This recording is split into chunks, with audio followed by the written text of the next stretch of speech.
Hey guys, hope all is well. Welcome to Keto Chic. This is week number 7, I think, of my keto journey. Wanted to talk to you guys about a couple things this week. I'm going to show you what I eat in a day, weekend edition, because that is different in my world than my weekdays. We're going to talk about 4th of July, some of the challenges and some of the cool things that we can do on 4th of July. And then I'm going to sort of update you on where I am in the keto world. Oh guys, and I almost forgot. We got in Butcher Box this week, which is a meat subscription. I want to review it with you guys because I maybe think that I got a little duped, and I'm going to need your help to tell me if that's the case or not. So first, let's get my progress out of the way, because who am I to keep talking about keto if nothing's happening and whatever, right? So started this keto 7 weeks ago. I had a no weigh June. So that means from June 1st till June 30th, I didn't weigh myself at all. I did do some measurements, but all in all, I just was trying to get used to the lifestyle, not get so in my headspace as far as where the pounds were going, were they going up, were they going down. I also did buy that Mojo keto meter so I could make sure that I was doing all the right things and staying in ketosis. So 7 weeks in, I am 14 pounds down. That is a good manageable sort of weight loss, right? Kind of a big chunk of it, like 6 or 7 pounds was in the first 2 weeks. The rest of it was in slow and steady, but that's quite honestly, I think the best, if you look at long-term weight loss success, it makes more sense to sort of do it gradually. So that's where we are.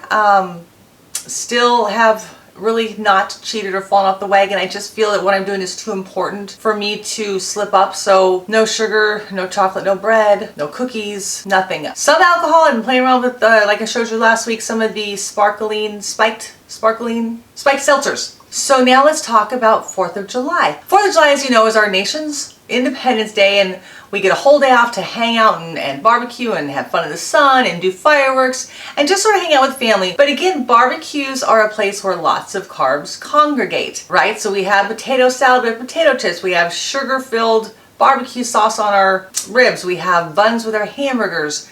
There's sodas, there's margaritas, you name it. There's ice cream, watermelon, on and on and on. So we host 4th of July at our house every year. We are one of the few cities in Southern California that still allows fireworks on the 4th of July. So everybody congregates at our house so they can do fireworks. And it's created a little bit of a challenge for me. So what I'm going to do, I have a couple keto Facebook groups that I follow. And I threw out a thing about 3 days ago asking for recommendations for keto-friendly side dishes and desserts. So everything that's going to be made in the supposedly chic house is going to be keto. Now we will have people bring potato chips and whatever, but I really want my friends and my family to understand that this keto lifestyle isn't some sort of crazy restrictive diet. You know, it's a way that we always eat, just eliminating some of the problem items. You know, the items that have carbs, the items that have sugar. So I'm going to make a keto cheesecake. I'm going to make a cauliflower potato salad. I'm going to make a cauliflower and broccoli salad. Hopefully that will sort of communicate to my friends and family that keto ain't so bad. Because I don't know about you, but now that I know what it feels like to not have all of the sugar and all of the sort of junk inside me, I feel much better. I feel like the machine, this internal machine, is running better. I feel healthier. I feel more energy. So now I want to change everybody. I want everybody to stop eating sugar. I want everybody to stop eating carbs. And I sort of have to reel back a little bit because I know that there's, you know, everybody has their own place. Everybody has their own moment in time where they realize that they want to make a change. And nagging or recommending or educating won't necessarily help them. So I educate when I'm asked. Other than that, I try really hard not to, you know, sort of turn my nose up as, you know, strangers, family members, the people at the next booth are making really unwise food choices. But guys, I think you know how I feel if you've been doing this keto for any length of time. It just feels so good. Why would anybody not want to do it, right? So I'm going to actually be vlogging during 4th of July. So next week you'll be able to see, first of all, you'll be able to see my friends and family, so that's kind of cool. But you'll also be able to see Cindy in her native environment. You'll be able to see like what they think of some of these keto things. And I'm not even sure if I'm going to tell them yet. I haven't quite decided. So stay tuned. If you guys have suggestions, recommendations, I'd love to see them. We're going to show you the Butcher Box today. I'm kind of a subscription junkie. I'm not going to lie. If you guys have watched anything else on my channel, you know it's 90% of what I do is some kind of subscription unboxings. So when I saw there was a meat subscription, I thought, oh, hello. I also saw it on a bunch of keto vlogs, keto sites, keto YouTube channels. So I thought I would check it out. So I'm going to show it to you now. Just know that this meat better be damn good for the amount of money I spent for it versus what I could pay at the grocery store. So fingers are crossed. There are some really nice cuts of meat meat in there, but again, we'll see if it lives up to the hype, and I'll let you know in future episodes if it does. If you're ready, let's talk ButcherBox. So guys, you're gonna have to tell me, I don't know, am I a sucker for online deals? Sometimes I think I am. I saw a lot of stuff on ButcherBox. You know, if you've seen my videos, I do food subscriptions, meal subscriptions. I do Home Chef, I do HelloFresh, those types of things. And ButcherBox is supposed to be like the best of the best of meat cuts. So I'm going to show you what came in my box, and you will have to tell me if I sort of got suckered or if this is a good thing. And if you guys have done ButcherBox, bought ButcherBox, used it, let me know. So ButcherBox is a every month or every other month meat subscription. The meat is supposed to be grass-fed on the beef, no antibiotics and basically no crap injected into the chicken. You can get an all beef, you can get a mixed. We got a beef and a chicken. And guys, it's $129. And what they say is that there should be enough meat in here for 10 to 12 meals for 2 people or 5 to 6 meals for 4 people. So let's talk about what came in the box. And there, now you can see it says ButcherBox, right? So let's talk about what comes in the box, and let's see if we actually got a good deal or if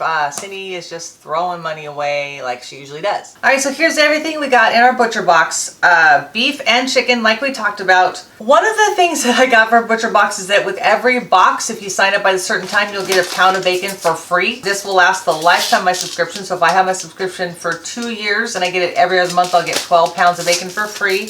No nitrates added, so that's kind of a good thing. While they don't necessarily say it on the website, it does sort of show that they're keto friendly. So pound of bacon, we got 2 pounds of ground beef. They're 85-15, I would have liked 80-20, but not bad. We got 2 filet mignons that are 8 ounces. We got 2 New York strip steaks that are 10 ounces each. And then we got 3 individual packages of chicken breasts and chicken thighs that both equal 3 pounds. Now, my only concern is that right there looks like an awful lot of chicken for 2 people, but they're already frozen together. So I guess what I could do is defrost it in the fridge, take like half of it, and then use the other half the next night. But then that means we're having chicken 2 nights in a row.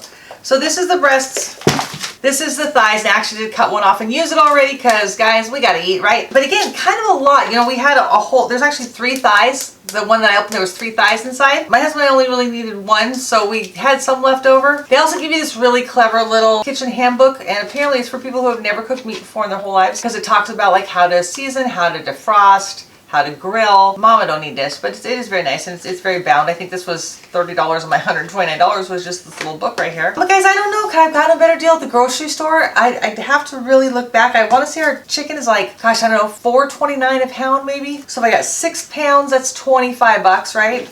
Ground beef is like $2.49 a pound, so that's another $5. This better be damn good meat because I think that I paid a premium for this for sure. I don't usually buy steaks, so I'm gonna have to sort of do a little bit of research and see, but it's hard to see that this is gonna be 10 to 12 meals, but I guess if you like 1, 2, there's 5 meals just with the chicken, 6, 7, 8, 9. See, I see 9. I guess I could do this. The sausage actually was an add-on. Can, when you get your box, add different things on, and so this pork sausage was not part of the box. I paid for it. So 1, 2, 3, 4, 5, 6, 7, 8, 9, 10 with the box that I paid for. 11 if we throw in the pork sausage, and that 10 is counting that the bacon is going to be 1 meal. Again, if I cut this down, I could double that potentially. I know it's kind of nice to know that I have it here and that it's the highest grade stuff, and I'm just going to kind of keep it in the freezer and pull it out as I need it. But guys, what do you think about ButcherBox? What do you think about Cindy's choices? You know, the Keto Krate that we had a couple weeks ago was really good. I think every dime that I paid for that, it was worth it. I'm just feeling a little uncomfortable at this. So share with me your stories. Let me know what you think. So guys, I'm also going to show you what I eat in a day, the weekend edition. And it's a little different than what you've seen before. We normally have breakfast every Saturday and Sunday morning, which I don't do on the weekdays. I will usually do my bulletproof coffee, and then if I'm still hungry, I'll have a little protein drink or something. But I don't usually eat solid foods for my breakfast. And if I'm doing intermittent fasting, I only have my bulletproof coffee and I have nothing until lunchtime. So breakfast starts at our local corner bakery. I get the Anaheim Scrambler. As you can see, it has eggs and peppers and avocado and a little bit of red onion. It's a really great mixture. All of my macros right here, and it's a great energizing breakfast. And let's see, how good is it? That's right, baby. Yum.